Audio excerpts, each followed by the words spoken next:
More and more companies are asking workers to come back to the office. About 60% of workers with jobs that can be done remotely say they'd like to work from home all or at least most of the time. So Addie D. Jamal has some tips from an expert negotiator on how to talk yourself into a better work-life balance. After the Great Resignation and the Great Retirement, it's time for the Great Return. But if you'd prefer to keep working from home, your employer may need some persuading. A lot of companies kind of feel like while you are able to effectively work remotely, and certainly to some extent, fully remote, I think worries them, and there's not enough kind of data and evidence to really understand if there are consequences to that. Andreas Laris, managing partner with Shapiro Negotiations Institute, shares some tips to negotiate your work from home schedule.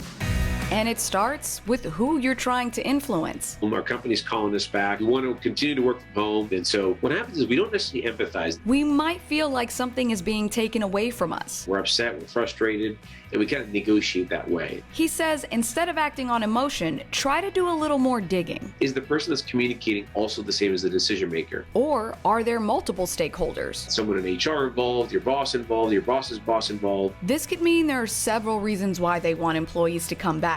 And this can change the way you negotiate with them. And that makes it much more likely that you'll be effective. Before you negotiate, script your argument. But I think what's really powerful about scripting is the fact that it's a really simple way to get yourself to a higher level of confidence. And if you're more confident, we have a saying that nothing convinces like conviction. Think about what you want to say, take a step back, and review it later with a fresh perspective to see, is this really what you want to say? Go through it a couple times in your head or say it out loud, and then once you're done all those things, you can deliver it. Also, predict what the objections might be and script out your responses to those. What's a better likely response? One that you just literally thought of on your feet during this high pressure conversation, or if you thought about it earlier, a couple days before, you have it ready, and then what comes out is likely much more thought through.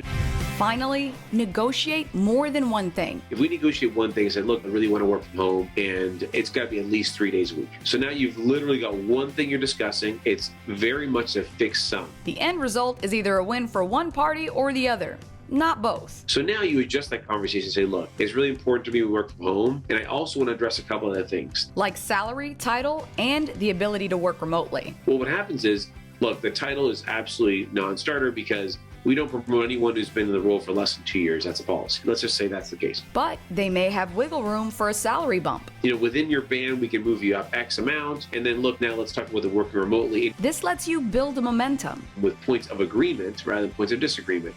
It gives you more things you agree on rather than that one item you need to negotiate. Making working at home work for everyone.